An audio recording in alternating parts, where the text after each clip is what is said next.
Okay, we're going to talk about algebraic functions and finding the limits there. And the thing to keep in mind is that graphs behave like they're algebraic functions and algebraic functions behave like they're graphs. So it kind of helps to kind of think about the graph when we are talking about algebraic function. We don't necessarily have to graph it, but we need to kind of think about if it has any problems, if it has any discontinuous places, any holes, any asymptotes, any domain issues. So the first thing to kind of know here is that if you're working with an algebraic function, you can just plug in the value if it's continuous. Okay, so if you know that, you can just go ahead and evaluate the function at a point. So the first one is we're trying to find the limit as x approaches -8 of 7x plus 9.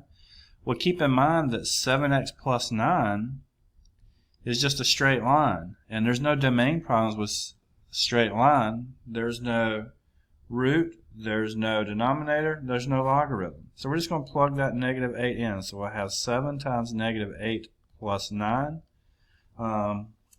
Some days are better than others, so I've got my calculator here.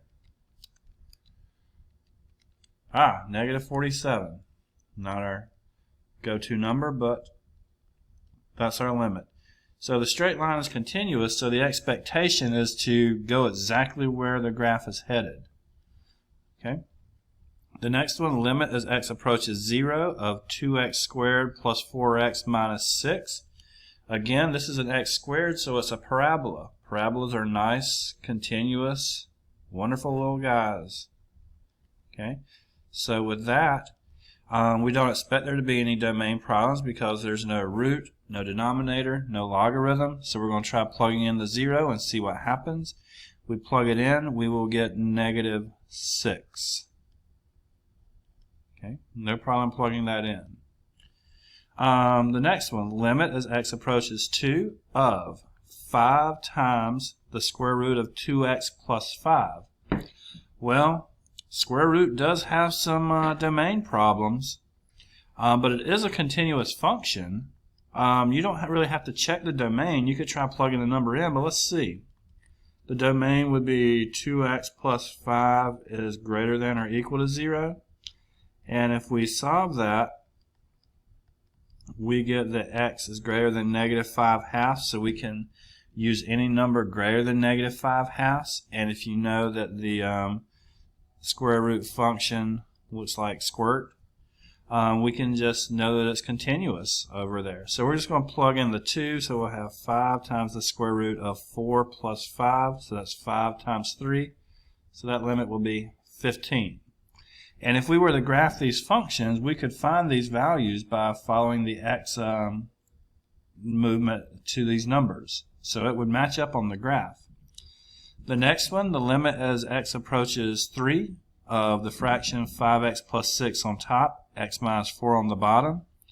So that's a rational function. It has, if you remember how to graph rational functions, it has a vertical asymptote.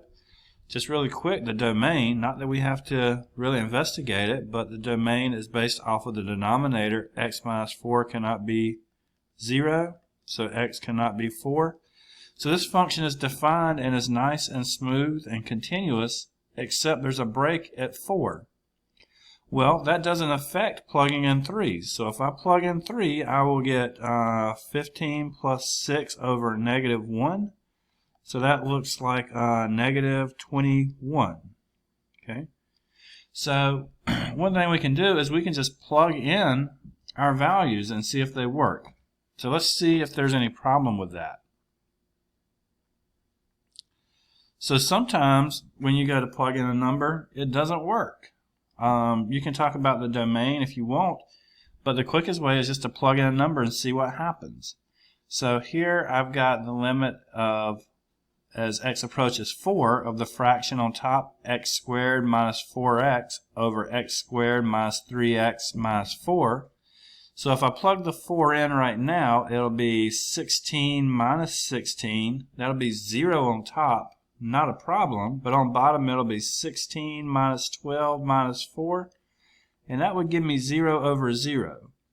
So if it was only 0 on top, that'd be okay. That means it's just 0.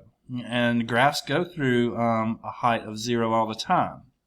But it's 0 on the bottom, so it's undefined. Okay. But one thing to kind of know here is that if you plug a number in and you get 0 over 0, that means there's probably something in common in the numerator and denominator,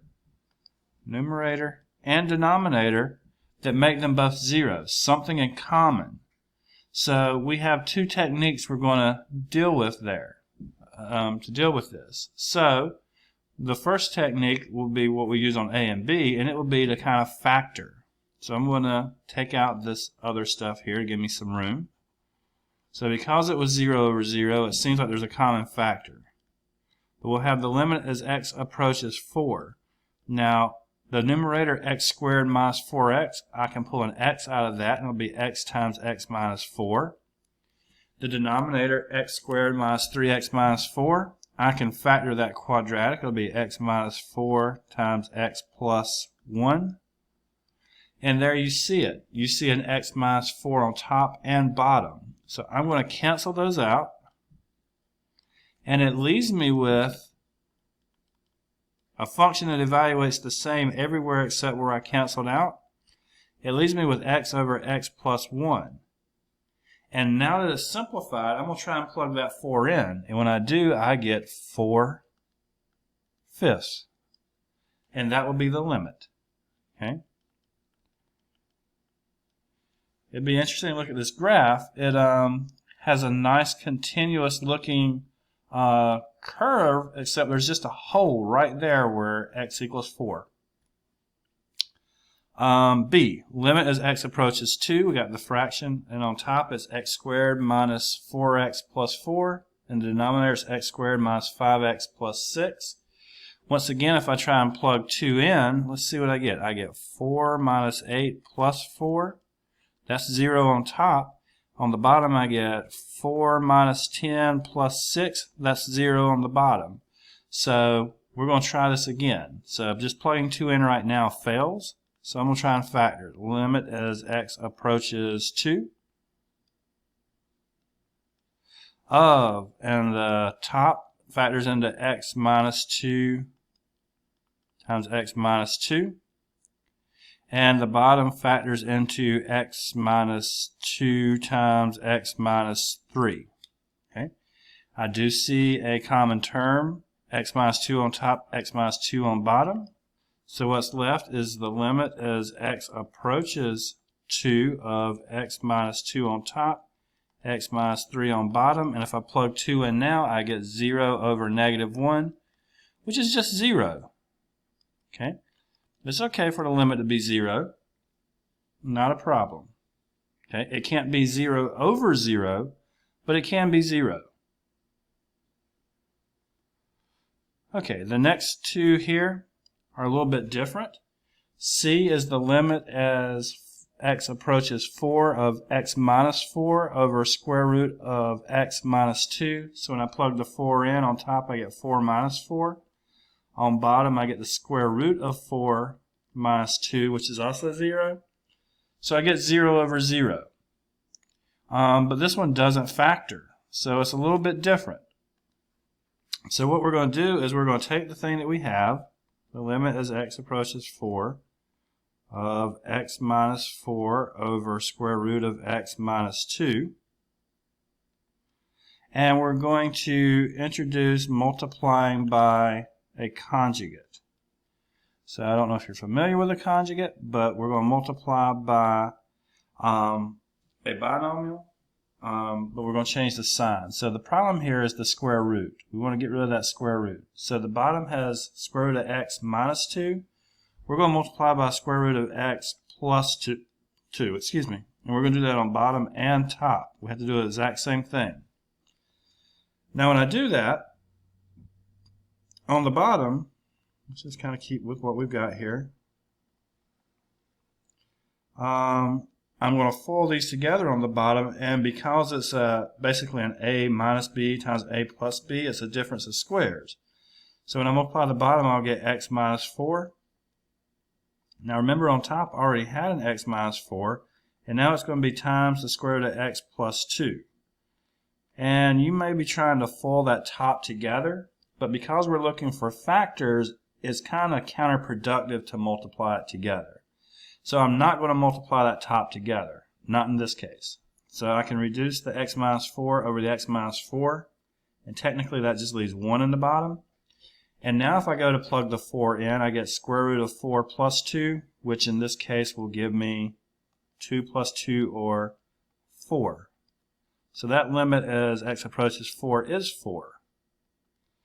Now, keep in mind that I have to do a little bit more work here and be careful with it. The last one we're going to do the same way, d.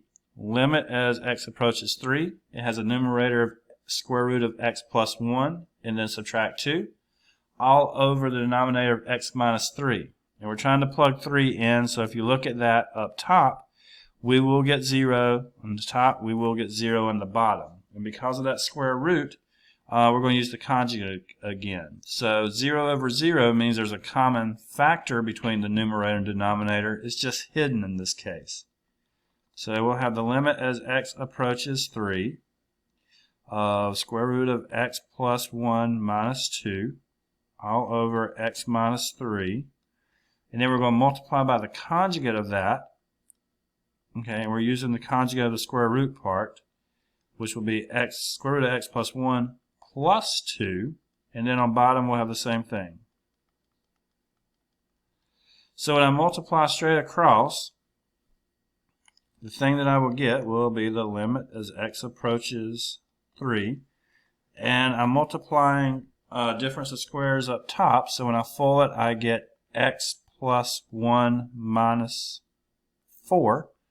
Multiplying the two square roots together, knock out the square roots, and the middle terms will be one positive, one negative, so they'll go away. And on the bottom I have x minus 3 times square root of x plus 1 plus 2. So keep in mind, last time I didn't multiply that other term out because it's kind of counterproductive. And look again, even though I'm not combining it, x plus 1 minus 4 is x minus 3, and I have the x minus 3 on the bottom. So what does that leave me? It leaves me with the limit as x approaches 3 of 1 on top, and on the bottom square root of x plus 1 plus 2. So when I plug the 3 in, I get 1 on top, and it looks like I get 4 on the bottom. Where did that go? I get 1 on top and 4 on the bottom. It keeps disappearing.